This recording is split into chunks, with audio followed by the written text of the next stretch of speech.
Itemi-INI ria gutaukwo kana maundu ma bata ma Akenya ni magitire riu kamiti ya mbunge igi ugima wa mwiri ni irugamitie kwa ihinda wiyandikithia wa Akenya mubango-ini mweru wa kandi cia uheani wa motungata ma urigiti SHIF.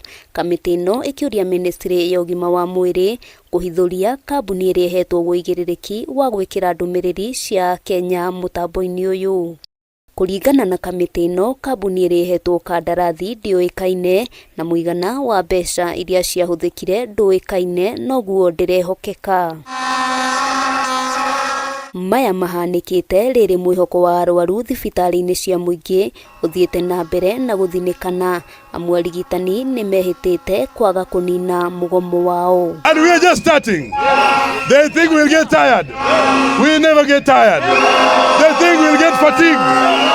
We will never get fatigued. Arigitani o undu umwe na clinical officers moigite matiranyegenyuka murugamo-ini wao angikorwo thirikari ndigwitikira gukinyaniria mendekithia maria maiguithanirie. It is unnecessary. It is embarrassing.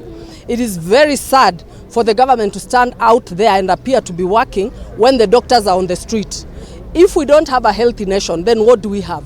What is left for Kenyans? We have laws that protect labor relations for workers. Mugomo uyu wa arigitani ni uhuritwo njeki ni ciama ingi cia gutetera aruti wira wa muingi iria ni hamwe na UASU, Dock Workers Union, KUSU, KUKO gatagati-ini ga ciama ingi iria itarĩirie murugamo wacio ni umwe na wa arigitani. Implement it as it was signed and implement it in total.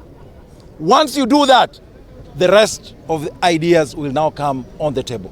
Mugomo uyu wingirite thiko ya 48 guku naguo wa clinical officers ukiingira thiko ya 30.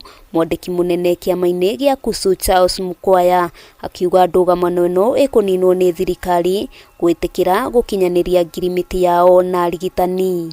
They keep victimizing each and every doctors, threatening them with sacking letters, threatening them with messages, calling them every day. We want to say the doctors are on a strike that is protected by the courts. Thiko 48 arwaru mathiete na mbere na guthĩnĩkĩra thibitarĩ-inĩ cia mũingĩ. Arigitani mehĩtĩte gũthiĩ na mbere na mĩrũrũngano na kũgomera wĩra nginyagia rĩrĩa thirikari ĩrĩthikĩrĩria na ĩhingie mateta mao. Ngĩribotera Kameme TV kuma kaunti-inĩ ya Nairobi. Rĩtwa rĩakwa nĩ Wambui wa Njũgũna.